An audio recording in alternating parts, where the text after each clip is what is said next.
Good evening. In a landmark ruling, the Supreme Court today legalized abortions. The majority in cases from Texas and Georgia said that the decision to end a pregnancy during the first 3 months belongs to the woman and her doctor, not the government. I think that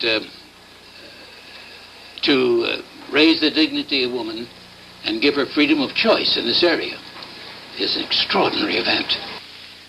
In this instance, the Supreme Court has withdrawn protection for the human rights of unborn children. If the experience of New York State is any guide, America will eventually have one abortion for every 2 births. Although this 1973 prediction of there being one abortion for every 2 births in America has not come to fruition around the whole country, it has been far surpassed in the state of New York. According to Guttmacher Institute, which is the research arm of Planned Parenthood, the largest abortion provider in the U.S., in 2017, New York killed over 105,000 babies through abortion. That very same year, there was a total of only 117,000 births. That means one abortion for almost every live birth in New York. And specifically with regard to the black community, more black babies are aborted than are born in New York City.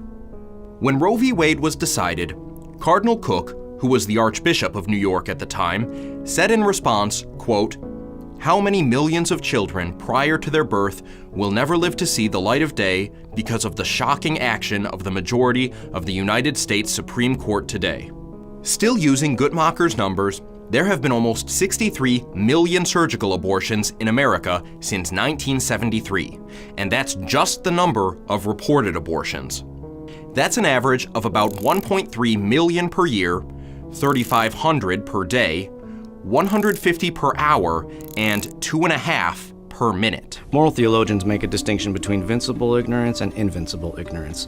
Invincible ignorance means it cannot be overcome. There's no way for you to overcome it.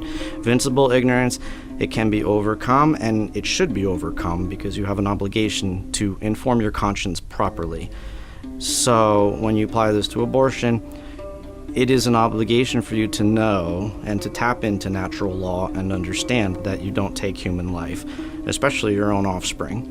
Now, when we apply that to theology, we're talking about mortal sin. So for mortal sin, you have 3 marks of mortal sin. That it has to be grave matter, which abortion is. It's the taking of an innocent human life. You have to have sufficient knowledge, and this is the vincible and invincible ignorance. If you don't know, you should know. So there's still some culpability there. And then there's an act of the will. So you know that it's evil, but you do it anyway. How this plays out on the individual level, no one can say. That brings you into another thing, casuistry and this and that. But that's objectively looking at it. It's a serious thing. They should know it's a serious thing. If they don't, they need to figure out that it's a serious thing, and they need not to do it. And if they do, there's going to be some culpability in there, I would say. How much is not for me to say. On January 22nd, 1973, 7 United States Supreme Court justices voted to give women the so-called constitutional right to abort their children based on a created out of thin air so-called right to privacy. The 2 dissenters who opposed legalizing abortion on demand were Byron White and William Rehnquist. In Rehnquist's dissent, the asserted right to an abortion is not so rooted in the traditions and conscience of our people as to be ranked as fundamental. The right to an abortion is not so universally accepted as the appellant would have us believe. White joined Rehnquist saying, "I find nothing in the language or history of the Constitution to support the court's judgment. The court simply fashions and announces a new constitutional right for pregnant mothers." Justice Harry Blackmun wrote the court's opinion, which stated there would be virtually no restriction on abortions in the first trimester. With regard to the second trimester, or the stage subsequent to approximately the end of the first trimester, exceptions would be made if they related to maternal health. And finally, with regard to the stage subsequent to viability, avoiding using the term third trimester, exceptions would be with relation to the health of the mother. The health of the mother basically means you can still get an abortion for any and every reason, and this language comes from the Supreme Court case Doe v. Bolton. This case was decided the same day as Roe and listed the factors that may relate to health as physical, emotional, psychological, familial, and even the woman's age.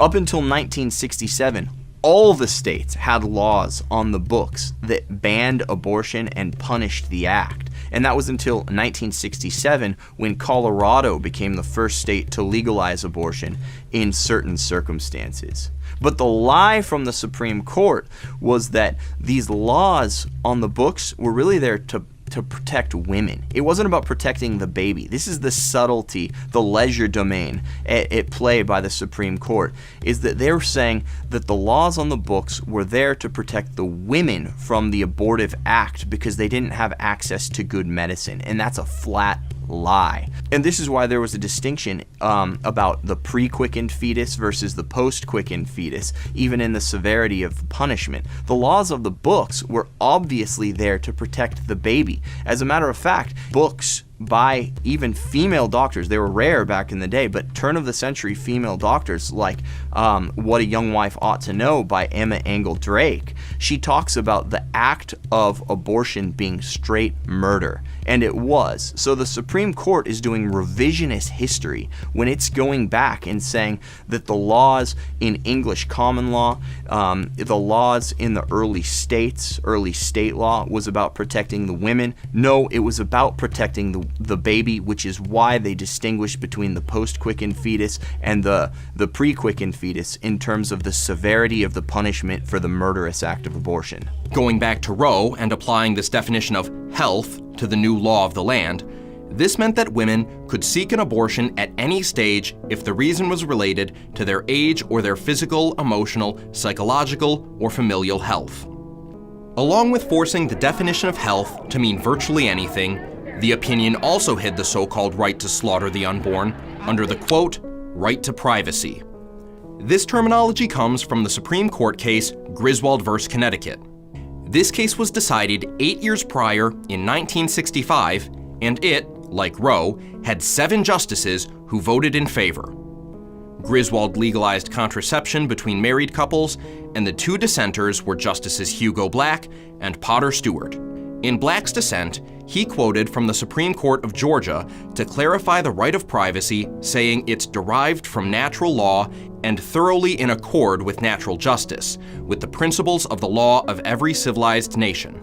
In Stewart's dissent, I can find no such general right of privacy in the Bill of Rights, in any other part of the Constitution, or in any case ever before decided by this court. There are reasonable things that people have a right to. Right to privacy is one of them, but of course that's proportionate and it has to be rational as well. You have a reasonable right to privacy, so people shouldn't eavesdrop on your conversations, whatever. If you bring it to the New Testament, Jesus definitely pulled his disciples aside in privacy to tell them things that he told them they would tell the whole world later. So he had that right to privacy as well. That's perfectly fine. But it's reasonable, it's not unreasonable. You don't have a right to pull someone aside into your room, and as long as nobody's there, murder that person, and somehow that's okay because your right to privacy protects your ability to murder this person. That would be an unreasonable understanding of right to privacy. Justice William Douglas wrote the court's opinion saying there are specific guarantees in the Bill of Rights, and these guarantees have penumbras formed by emanations, and these guarantees create zones of privacy which then give us the right of privacy. The right of privacy is a complete innovation of a runaway Supreme Court, essentially. There is no right of privacy in the Constitution. They're constructing it from penumbras of the Bill of Rights, as if you took a certain amendment to the United States Constitution and you added it with another amendment, and all of a sudden you get this hidden amendment that's not there textually, it's not in the black letter law, but it's somehow beneath the surface of the Constitution, and that's simply not how law works. You don't get to add provisions together to come up with these secret provisions. So we had a runaway Supreme Court that crafted out of whole cloth this so-called right to privacy. You know, we had never seen it in the Constitution for the first 200 years of the Republic, but all of a sudden in the 1960s, the 1970s, the Supreme Court that had a bunch of people that were very much friendly to the women's rights movement, friendly to contraception, friendly to the culture of death, they started legislating from the bench, and when they were doing that,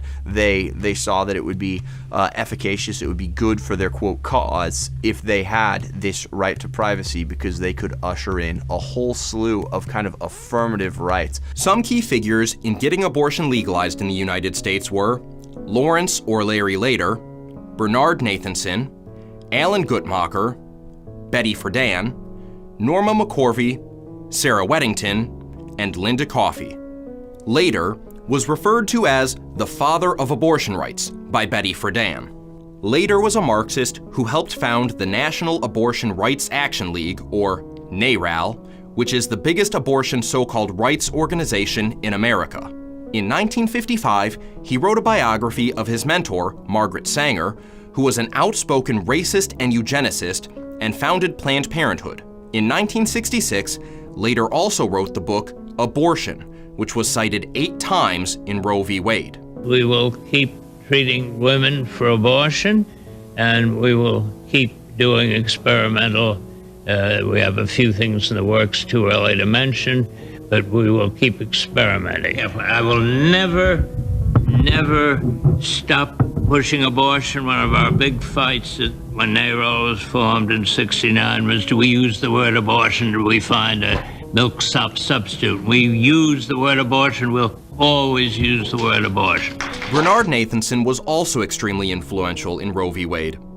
Nathanson was another co-founder of NARAL, and from 1970 to 1978, he was responsible for around 75,000 abortions. This earned him the nickname, the Abortion King. Nathanson converted later in his life, and in 1984, he narrated the highly controversial Silent Scream, which showed the world for the first time what a first trimester suction abortion seen on an ultrasound looks like. But we can see the tip moving back and forth as the abortionist seeks the child's body. Once again, we see the child's mouth wide open in a silent scream in this particular freeze frame. This is the silent scream of a child threatened imminently with extinction. Alan Guttmacher was another key player in Roe v. Wade. Guttmacher succeeded Margaret Sanger as he was the president of Planned Parenthood from 1962 to 1968. He was also the vice president of the American Eugenics Society. Guttmacher, by nature of his promotion of eugenics at the time, also spent the bulk of his time as a birth control lecturer.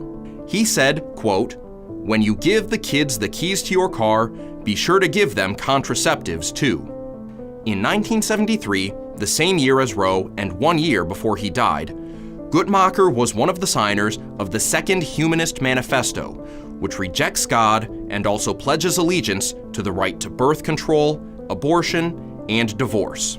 Planned Parenthood is relatively simple to define. It is a movement which tries to make each child a wanted child born to responsible parents. This is only possible if parents plan their parenthood. What we are attempting to do, of course, is to encourage countries to curtail the rate of growth. I am encouraged because we have governments becoming deeply involved each year. One or more, or many governments make population control part of national policy. After Betty Friedan authored The Feminine Mystique in 1963, this made her the leading feminist at the time. The abortion movement needed her influence and got it as she was another co-founder of NARAL. In her book, Friedan also looked to Margaret Sanger's promotion of birth control as a basis for her feminism. Another key element to her feminist movement was getting mothers out of the house. She referred to the role of a housewife as, quote, comfortable concentration camps, and called for American women to break out of the housewife trap. And then the Supreme Court, Roe versus Wade was the first time that I ever went to hear the Supreme Court.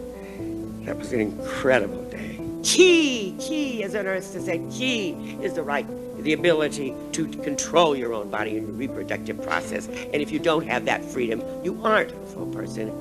But in the next 20 years, we've got to have real choices,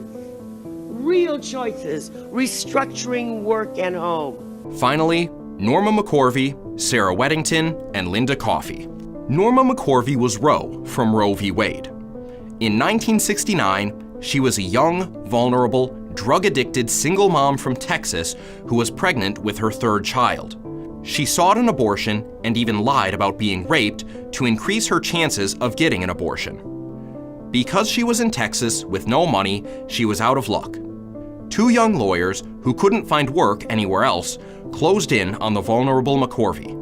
Sarah Weddington and Linda Coffey convinced her to challenge the Texas abortion laws, which resulted in them filing suit against Henry Wade, who was the district attorney of Dallas County at the time. The district court sided with McCorvey, Weddington, and Coffey, saying the Texas abortion laws were unconstitutional. The state then appealed, and that's how it ended up in the Supreme Court. Under the federal Constitution, is the fetus a person for the purpose of protection of the due process clause? All of the cases, the prior history of this statute, the common law history would indicate that it is not. Like Nathanson, McCorvey later in her life admitted she lied, she never even got the abortion, and converted to Catholicism. And back in 1969, when I lied and I told Sarah Weddington and Linda Coffey that I had been raped, I did that out of pure desperation. Ironically, you never had an abortion, did you? I mean, no. No, sir, I never had an abortion. You carried your child to full term. Yes, sir, I did. You wanted an abortion. Yes, sir, I did. And in a sense, you were angry at one point at Sarah Weddington for not letting you get one because it didn't suit their purposes at the time. They needed you to be pregnant, right? They needed their plaintiff to be pregnant. It was exactly right.